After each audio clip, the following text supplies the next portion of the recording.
안녕하세요. 김영환의 이슈의 법 김영환입니다. 정책을 이해하면 이슈가 보인다. 제가 이런 얘기를 평소에도 자주 하는데요. 최근에 이제 강양 청년센터라든가 이런 또 다른 목포도 마찬가지고요. 정책 관련된 강의들이 좀 들어오더라고요. 그래서 이제 강의를 하고 있는데 정책에 대해서 기본적인 틀을 좀 설명을 드리면요. 굉장히 좋아하시더라고요. 결론은 영어 자체가 어렵고 내용들이 좀 복잡하다 보니까 엄두를 내지 않으셨던 것 같습니다. 그래서 좀 더 쉽게 설명할 수 있는 부분들, 또 이슈에 관련해서 좀 더 이렇게 쉽게 설명하고 그 의도, 더 나아가서는 이런 것들에 관련된 정책들을 좀 쉽게 설명하는 컨텐츠들이 있으면 좋겠다 해서요. 제가 개인적으로 이번에 한번 컨텐츠를 만들어 봤고요. 제 첫 번째 편은 바로 방송사법을 이번에 한번 준비를 해보았습니다. 한번 바로 시작을 한번 해보도록 하겠습니다. 네, 방송사법이 시끄러운 이유, 저는 골든서클 법칙에 의거해서 총 why, how, what이라는 이 구조, 앞으로 프로세스들로 우리 시청자들께도 인사를 드릴 텐데요. 첫 번째 방송사법 관련해서 이렇게 시끄러운 이유, 왜, why, 왜 시끄럽냐? 바로 정치적 후견주의가 강한 공영방송의 지배구조 개선. 쉽게 말해서 이제까지는 정권을 잡았던 대통령실이나 청와대의 입맛대로 방송 심의나 그런 정책들을 할 수 있었던 상황이었는데요. 이제 이것을 이제 국회에서 더불어민주당에서 이렇게 이 구조는 안 된다 더 이상 해서 이번에 방송법 총 4가지 법을 이번에 개정한 상황입니다. 그래서 방송이사진 여권 우위 구도 개편 방지, 이건 무슨 말이냐면 이제까지의 구도가 여권, 즉 여당, 더 나아가서는 대통령실을 위한 구도였다, 이런 얘기를 좀 드리고 싶고요. how, 방법입니다. 어떻게? 바로 방송법, 방송문화진흥회법, 방송교육, 방송공사법, 방송통신위원회법, 이 4가지 법을 개정한다. 결과는 바로 방송통신위원회 의결 정족수 현행 상임위원 총 5명 중 2명이었던 기존의 구도에서 4명으로, 즉 4인으로 변경하는 내용을 담았고요. KBS, MBC, EBS 등 공영방송 이사 숫자들을 대폭 늘리고 그 추천권 역시 직능당체에 앞으로 열겠다. 지금까지는 대통령실이나 국회에 이제 아주 폐쇄적인 인사 추천권이었다면 앞으로는 관련된 단체들에게도 의견을 묻겠다, 추천을 받겠다라는 방안입니다.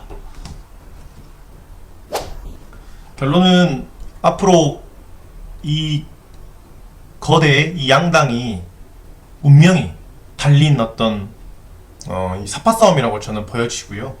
특히 언론은 우리나라뿐만이 아니라 전 세계적으로 이제까지 역사로 봤을 때도 굉장히 중요한 국가의 현안이기도 합니다. 그래서 이번 이 상황이 이 두 여당이 운명이 갈려있다, 좀 이렇게 볼 수 있고요. 방송사법 좀 더 이제 저희가 좀 살펴보면요. 저희가 이제 가장 핵심이 되는 건 바로 방송통신위원회 설치 및 운영에 관한 법률에서 제5조. 제가 아까 초도에 말씀드렸죠. 2명만 있으면 회의를 개최할 수 있고 의결할 수 있는 이 구조라고 말씀을 드렸는데, 이 5조 임명들을 보면 위원 5인 중 위원장을 포함한 2인은 누가 지명할 수 있습니까? 바로 이 구조입니다. 바로 대통령이 지명할 수 있다, 이 골자입니다. 그렇다면 위원장도 대통령이 지명하고 위원 역시도 2명까지는 대통령이 지명할 수 있다. 그러면 대통령 사람이 방송통신위원회를 충분히 좌지우지할 수 있다는 내용으로 저희들은 해석할 수 있다는 내용입니다. 그래서 굉장히 중요한 골자이고요. 그래서 더 나아가서 13조를 회의를 보면 제13조 회의, 위원회의 회의는 2인 이상의 위원회 요구가 있을 때 위원장이 소집한다. 또 위원장은 단독으로 회의를 소집할 수 있다. 쉽게 말해서 위원장 단독으로도 할 수 있고, 또 2인 이상 위원회 요구가 있을 때 위원장 소집할 수 있다. 즉 대통령이 추천한 사람들이 충분히 위원회를 회의를 구성하고 또 의결까지 가능한 이런 법률을 우리는 지금까지 진행되었다라고 볼 수 있겠습니다. 이제 오늘 연합뉴스 기사를 보면 국회를 통과를 했기 때문에 이제 당연히 대통령실을 받아들여야 하겠지만 당연히 받아들이지 않겠죠. 그래서 오늘 또 아까 잠깐 기사를 보니까 국민의힘에서 제2요구권, 즉 거부권을 행사해달라고 요청할 계획이라고 하는 거 보니 이미 야기는 된 것 같고요. 그래서 이제 당연히 거부권으로 진행될 것 같습니다. 그래서 이렇게 되면 끝나는 거냐? 그건 아닙니다. 그리고 우리가 거부권, 즉 제2요구권이라는 것을 정확하게 한번 이해를 해볼 필요가 있겠는데요. 자, 거부권, 제2요구권이란 무엇인가? 자, 이번 이 대통령실의 구조입니다. 첫 번째, 국회에서 더불어민주당이 어찌 보면 거의 단독이죠. 방송사법 개정할 거야 해서 개정했습니다. 그래서 땅땅땅 3번 치고요. 이제 국회 통과해서 대통령실로 이제 넘어가는데, 대통령실에 이제 어차피 통보하는 거죠. 그런데 대통령실에서 어떻게 합니까? 절대 받아들이지 않을 거라고 지금 저희들이 예측하는 상황입니다.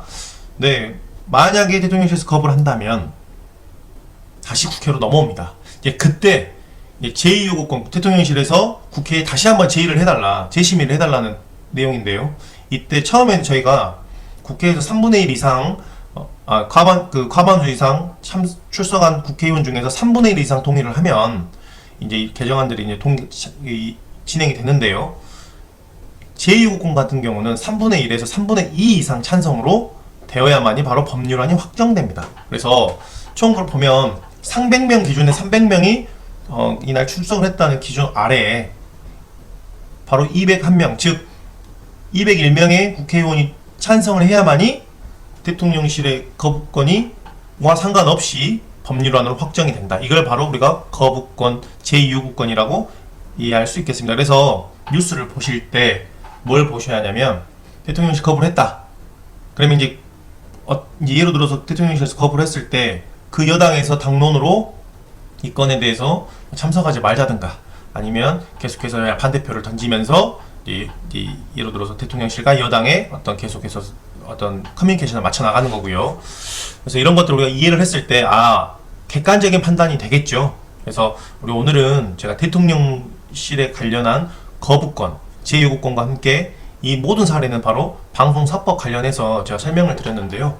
초대에 말씀드렸던 그 결론은 총 5명 중에서 2명만 참석해도 회의를 소집할 수 있고 시임의결을 할 수 있는 이 구조가 앞으로 4인으로 2명 증액하는 부분과 함께 앞으로 모든 방송 관련된 위원회 이사들이 이제까지의 대통령실과 국회에서의 폐쇄적인 인사 추천이었다면 앞으로는 각 언론 단체들의 직능 단체들에 대해서 이제 추천을 받겠다, 좀 더 열겠다, 이런 것들, 이 2가지 포인트를 좀 이해를 하시면 방송사법에 관련해서는 다 이해하셨다라고 생각을 합니다. 오늘 첫 번째 시간 여기까지 마무리할 거고요. 앞으로 계속해서 좋은 컨텐츠로 찾아뵙도록 하겠습니다. 감사합니다.